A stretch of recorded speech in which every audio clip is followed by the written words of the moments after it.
Prometo manter, defender e cumprir a Constituição, observar as leis, promover o bem geral do povo brasileiro, sustentar a união, a integridade e a independência do Brasil.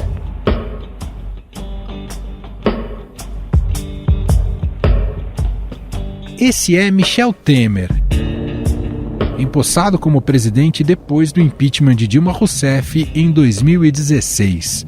Após sua curta passagem pelo Palácio do Planalto, o MDBista parecia carta fora do baralho na política brasileira. Inclusive, o próprio chegou a afirmar que não se candidataria mais a algum cargo eletivo. Acho que já cumpri o meu papel. Eu confesso que isso não está no meu horizonte. Não só de presidente, muito menos de vice, né? Realmente eu não tenho no meu horizonte essa hipótese.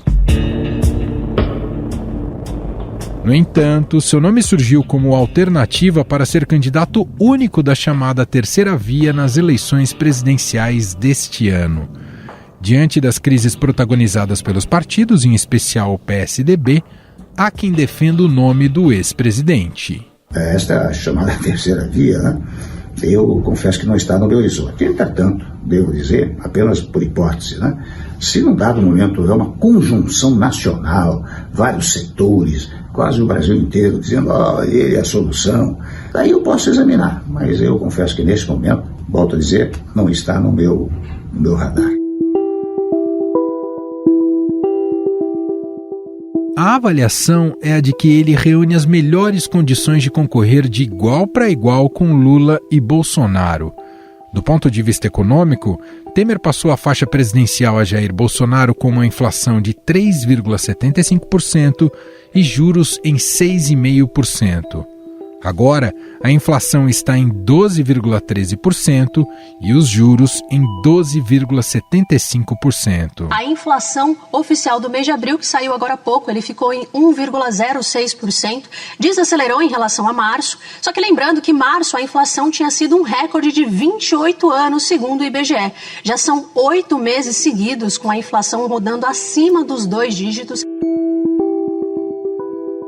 Temer ainda não se manifestou sobre o assunto, mas é um grande entusiasta de um nome para combater a disputa entre Lula e Bolsonaro.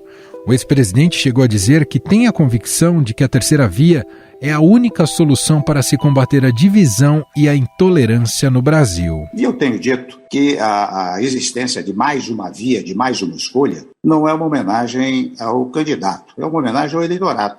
O eleitorado pode, eventualmente, achar que um dos polos deve ser eleito, muito bem, se eleito for, mas ele deve ter também a possibilidade de não pretender, não querer nenhum dos polos e tem direito a ter uma outra opção. Além disso, já afirmou que a senadora Simone Tebet é o melhor nome para assumir a candidatura pela conjunção de alguns atributos fundamentais para o momento: sensibilidade da visão feminina, coragem e competência.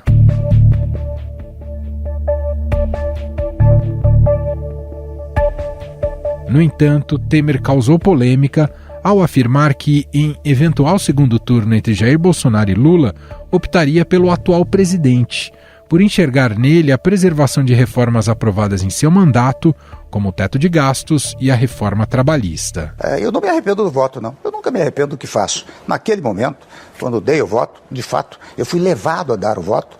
Eu voto em quem não falou mal de mim. E realmente o atual governo, perceba que nunca falou mal do meu governo. Ao contrário, ele deu sequência ao meu governo.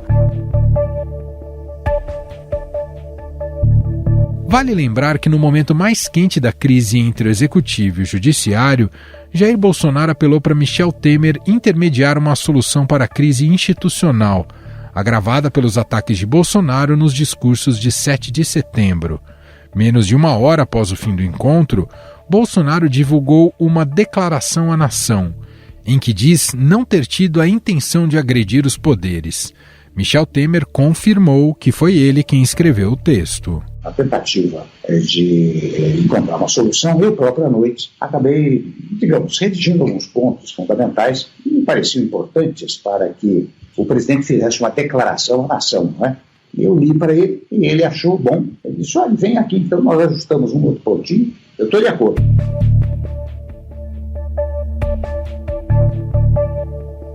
Durante seu governo, Michel Temer também teve que encarar uma das piores crises de desabastecimento no país, com a greve dos caminhoneiros. A greve dos caminhoneiros entra no terceiro dia nesta quarta-feira e já atinge 17 estados do Brasil.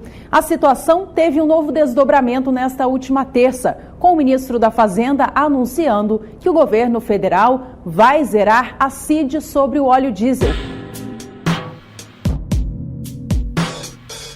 Mas também aprovou alguns temas considerados importantes para o Brasil, como a reforma trabalhista e o teto de gastos. A aprovação definitiva da proposta é uma vitória do Brasil na luta contra o desemprego e na construção de um país mais competitivo. Eu penso que nós aprovamos uma das reformas mais ambiciosas dos últimos 30 anos. Desde a Constituição de 88, eu fui constituinte, o país aguardava uma nova legislação trabalhista.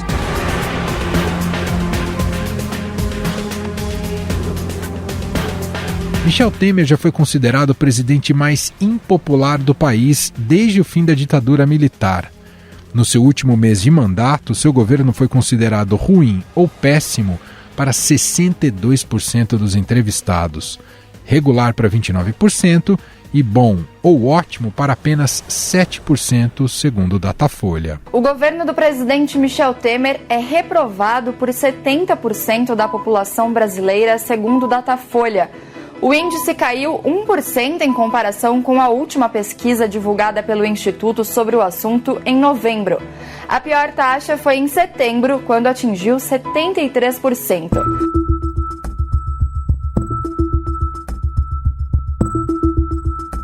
Esse turbilhão de nomes para chegar a uma candidatura única da terceira via ocorre pois os partidos que compõem o grupo não falam a mesma língua.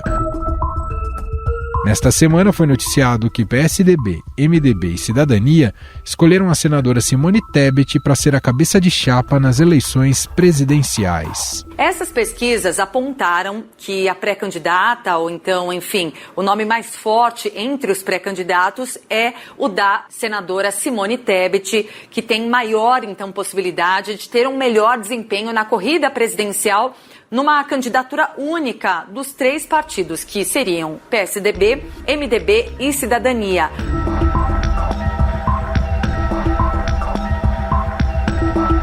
Contudo, as executivas nacionais dos partidos ainda deverão se reunir para oficializar o nome da senadora à presidência. O ex-governador João Dória, que esperava ser o escolhido, terá tempo para convencer seus correligionários a rejeitar o nome da congressista. Dória já havia sinalizado que poderia até judicializar se ele fosse retirado aí da disputa presidencial, mas agora ele vem esfriando um pouco o tom. Ele usou as redes sociais para dizer que o momento é de diálogo, o projeto de construção política deve priorizar o Brasil e o povo brasileiro. Nossa produção entrou em contato com os presidentes dos três partidos, mas eles só irão se manifestar na semana que vem sobre o nome escolhido. E para analisar esse cenário com a presença do ex-presidente Michel Temer e também sobre esses rumos complexos da terceira via, a gente vai conversar com o cientista político da FGV e colunista aqui do Estadão, Carlos Pereira. Olá, professor, tudo bem? Seja mais uma vez muito bem-vindo. Muito obrigado, Emanuel. Sempre bom estar aqui com você. Bom, professor, esse processo, não sei se eu posso usar esse termo, mas depois você me corrige, esse processo um tanto traumático até aqui da terceira via, faz com que se ainda especule novos nomes nesse varejo da política e das eleições. A gente já ouviu nessa semana, por exemplo, o do ex-presidente Michel Temer.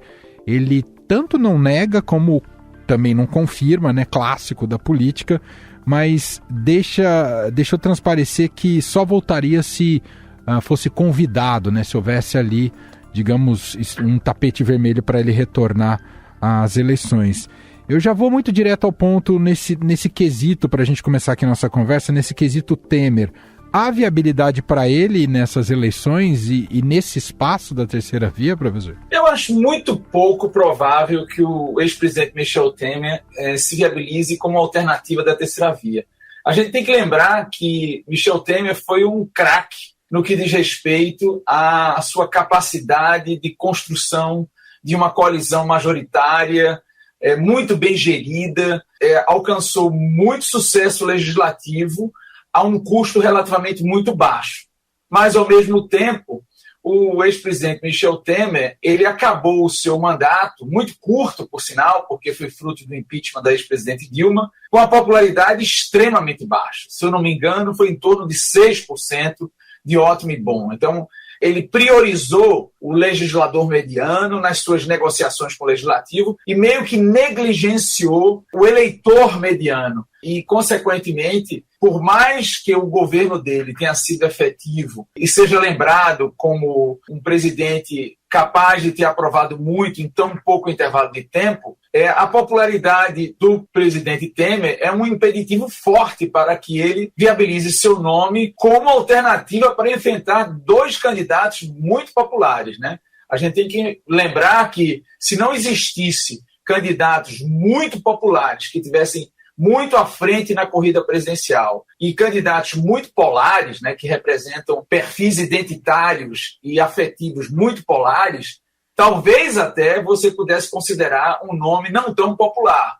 Mas numa corrida que já está meio que estrangulada com a presença dessas duas grandes candidaturas, eu acho praticamente impossível que o presidente Temer venha galvanizar energias nessa meiuca, né, nesse espaço do centro político brasileiro como alternativa ao ex-presidente Lula e ao presidente Bolsonaro. Bom, vou querer te ouvir um pouco mais sobre essa crise, as dificuldades da terceira via, mas antes, professor, colher de você um pouco de um olhar histórico. Eu não sei se há coincidências, mas eu acho interessante nessa nossa história democrática, do 89 para cá, como os presidentes que assumiram pós-impeachment tiveram mandatos muito efetivos, né? Tanto Itamar Franco, que conseguiu ali o Plano Real, quanto Temer conseguiu reformas muito importantes, reforma trabalhista, teto de gastos. Isso não é por acaso, professor, ainda que o Temer tenha saído com essa popularidade baixa? Não, não é por acaso. Na realidade, a parca literatura de ciência política que trabalha com impeachment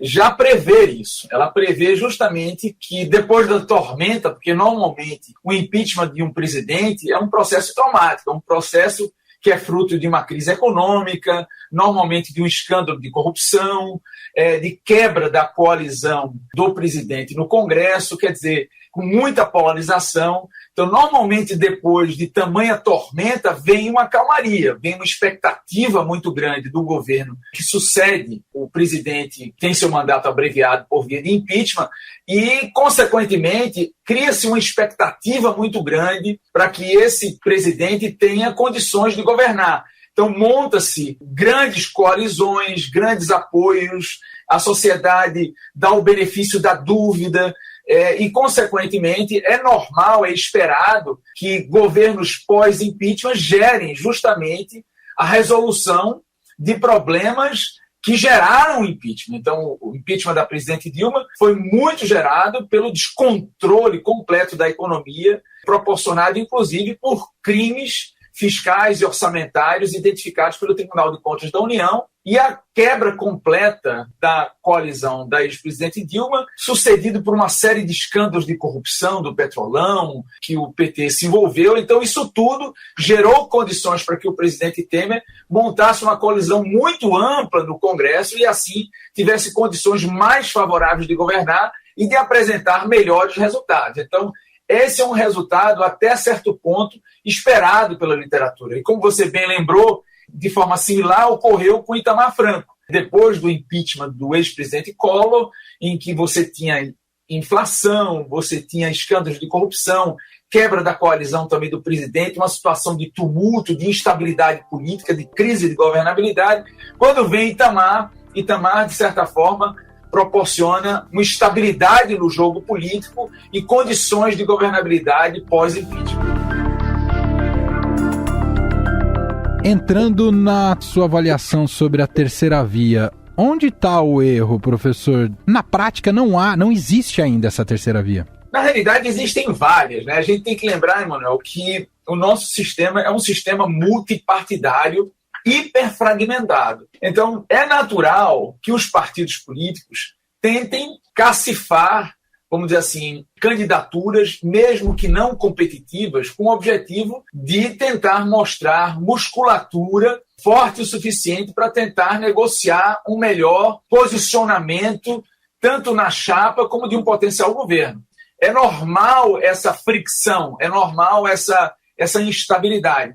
O problema fundamental nosso é que as alternativas que foram identificadas, ou pelo menos que se viabilizaram nos partidos que tradicionalmente têm uma tradição majoritária, como o PSDB, por exemplo, que desde o seu nascedouro, em 1989, lançou o candidato à presidência, e desde sempre, mesmo na condição de perdedor ou de vencedor, estava sempre presente apresentando candidaturas a presidente, gerou um candidato por um processo de primárias muito interessante. Pela primeira vez na história do Brasil, nós tivemos um processo de primárias dentro de um partido para escolher o candidato. E o candidato vencedor, legitimamente vencedor, considerado vencedor inclusive pelo lado perdedor, ele não teve capacidade de agregar energias, de galvanizar apoios dentro do seu próprio partido. E essa dificuldade do ex-governador Dória se deve fundamentalmente porque ele não conseguiu descolar nas pesquisas de opinião e começou uma disputa interna dentro do partido muito feroz, ao ponto do partido começar a considerar, será que vale a pena lançar um candidato à presidência sem chance de vencer e comprometer o nosso orçamento para eleger uma bancada federal vigorosa, que inclusive pode definir a nossa vida no nosso ciclo eleitoral? Eu lembro, ouvinte, Emanuel, que hoje os parlamentares, os presidentes, os candidatos a Senado, eles se elegem fundamentalmente com recursos públicos de campanha. Cada partido recebe uma percentagem proporcional ao tamanho da bancada eleita nas eleições. Então, se o PSDB tiver um mau desempenho eleitoral para deputado federal, vai comprometer, inclusive, a quantidade de recursos que esse partido terá direito no próximo ciclo eleitoral, que se inicia em 2023. Então, esse é um dilema muito forte para o PSDB.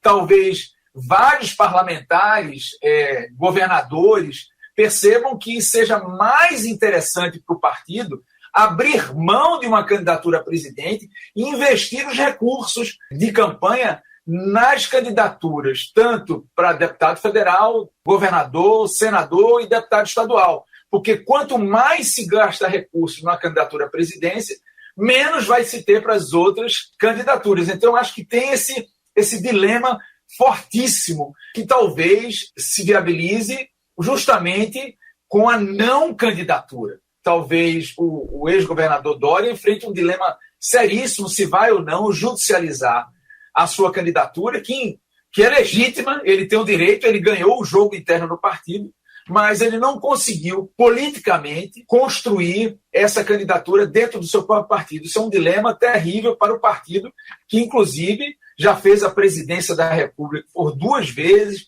em primeiro turno, e com mandatos relativamente muito bem-sucedidos, não só com políticas públicas, com equilíbrio macroeconômico, crescimento econômico, mas também com diminuição de pobreza, desigualdade, uma boa relação com o Congresso, e que hoje não consegue lidar com esses dilemas internos. É preciso também, professor, ter um pouco de visão pragmática. Te pergunto isso especialmente em relação ao nome da Simone Tebet. Ainda que olhe para ela, seja uma candidata ainda pouco conhecida e com pouca viabilidade, provavelmente para conseguir disputar com Lula e com Bolsonaro, mas pensando a longo prazo, é importante lançar um nome como o dela nas eleições de 22? Não resta dúvida. Eu acho que algum nome vai surgir e talvez o nome da Simone seja o mais viável no momento, porque ela pode se transformar justamente no que ocorreu na França há 5 anos atrás. Eu lembro que há 5 anos atrás, o presidente Macron, ele era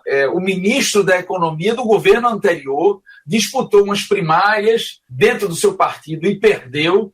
Inconformado com a derrota nas primárias, ele sai do partido dele, constrói um novo partido do zero e lança a candidatura e consegue chegar no segundo turno e ganhar e derrotar a extrema-direita, e agora, inclusive, foi reeleito. Então, é possível ainda que uma candidatura como a Simone Tebet, uma pessoa que tem um baixo índice de rejeição, ainda muito pouco conhecida, por outro lado, tem um potencial de crescimento muito grande em função de uma rejeição relativamente baixa, ao contrário do ex-governador Dória, que também não é muito conhecido, mas tem uma rejeição muito alta, especialmente no Sudeste. Talvez o nome da Simone seja justamente o que a terceira via esteja procurando, porque é alguém que pode criar menos arestas com os outros partidos e em torno dela podem galvanizar energias que, inclusive, podem deixar algumas lideranças regionais do próprio MDB mais soltas para não apoiar diretamente a Simone ou mesmo apoiar a candidatura do ex-presidente Lula ou do presidente Bolsonaro. Quer dizer, a Simone geraria, vamos dizer assim, um distensionamento dentro da terceira via que talvez seja isso que seja necessário no momento. O senhor ainda vê esse mercado, esse espaço, nem Lula nem Bolsonaro, ainda passível de surgimento de outros nomes? A gente começou nosso papo falando aqui sobre Michel Temer. O senhor vê ainda a política disposta a colocar novos nomes ou essa janela já fechou? Ainda há tempo e as pessoas vão tentar maximizar seus nomes e vamos dizer assim, está aberto para o mercado. Vai depender da competência desses nomes. Hoje mesmo, li em algum lugar que o deputado Aécio Neves estaria dentro do jogo, se colocando como potencial candidato a vice-presidente na chapa da Simone Tebet. Quer dizer, Aécio Neves, que foi um candidato que quase chegou à presidência em 2014, perdendo por muito pouco para a ex-presidente Dilma. Depois ele se desgastou muito com um escândalo envolvendo a JBS, mas depois de que a Suprema Corte o isentou de culpabilidade nesse processo, ele volta à cena do jogo e talvez se coloque como alternativa. Acho isso pouco provável como alternativa na cabeça, mas talvez como uma alternativa de vice, ele vai tentar. E esse eleitor, como eu estou dizendo, nem Lula nem Bolsonaro, eu acho que ele vai esperar até o momento final e fazer uma análise estratégica e vai se posicionar estrategicamente já no primeiro turno. Mas se ele identificar algum potencial de crescimento em algum desses candidatos da terceira via, eu acho que vai haver uma espécie de efeito manada desse eleitor desgarrando dessas suas posições e em direção dessa candidatura que galvanizar mais votos e mais musculatura. Para a gente fechar, professor, foi um marco importante do ponto de vista temático na eleição de 2018, se falou muito de renovação. O senhor acredita que para 22 esse input, essa ideia de que é preciso oxigenar a política perdeu espaço? Eu acho que perdeu. Perdeu espaço porque os dois principais candidatos na disputa presidencial, eles perderam esse discurso, eles perderam essa narrativa.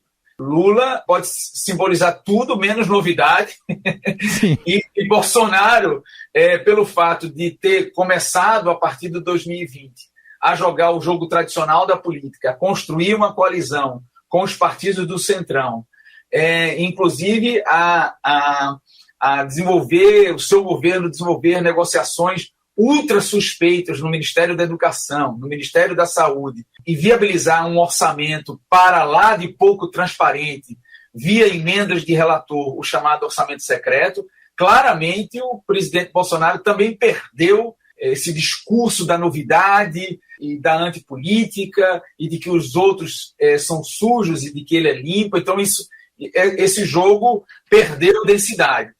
Pode ser que algum desses candidatos da terceira via, a própria Simone, se aproveite desse discurso e se coloque como novidade. E em função dela ser uma senadora muito combativa e não ter nenhum tipo de, até o momento, de denúncia ou de inferência negativa em cima da sua trajetória, da sua carreira política, pode ser que ela se beneficie desse discurso, mas eu creio que a viabilização de uma renovação muito grande na política brasileira, especialmente dentro do parlamento, 46% de novos parlamentares. A taxa histórica de reeleição no Brasil era em torno de 68%, 70%.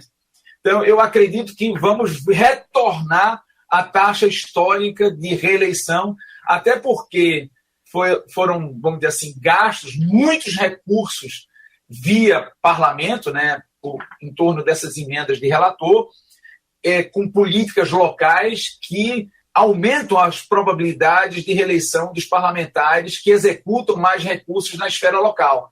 Então, em função disso, eu creio que a renovação vai ser relativamente menor do que foi em 2018. Muito bem, nós ouvimos aqui Carlos Pereira, cientista político da FGV, colunista aqui do Estadão, mais uma vez nos ajudando nessa análise eleitoral, do cenário eleitoral.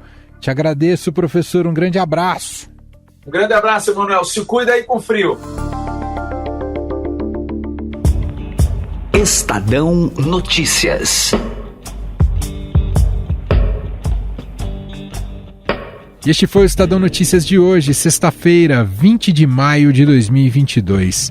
A apresentação foi minha, Emanuel Bonfim. Na produção, edição e roteiro, Gustavo Lopes, Jefferson Perleberg e Ana Paula Niederauer. A montagem é de Moacir Biasi. Mande seu comentário e sugestão para o e-mail podcast@estadão.com. Um abraço para você, um ótimo fim de semana e até mais.